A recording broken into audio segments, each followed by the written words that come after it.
ГСП онлайн. Городские новости сейчас.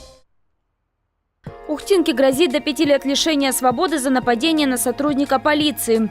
Женщина 86-го года рождения, находясь в состоянии алкогольного опьянения, напала с ножом на своего собутыльника.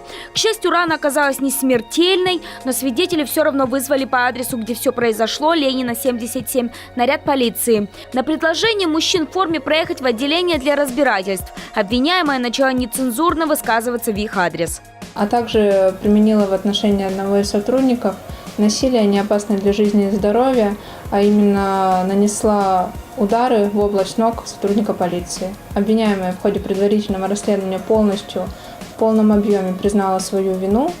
К слову, обвиняемая уже не в первый раз вела себя таким образом при сотрудниках полиции, но предыдущая судимость не стала ей уроком. Теперь за свой импульсивный поступок она находится под подпиской о невыезде. Дело передано на подпись прокурору.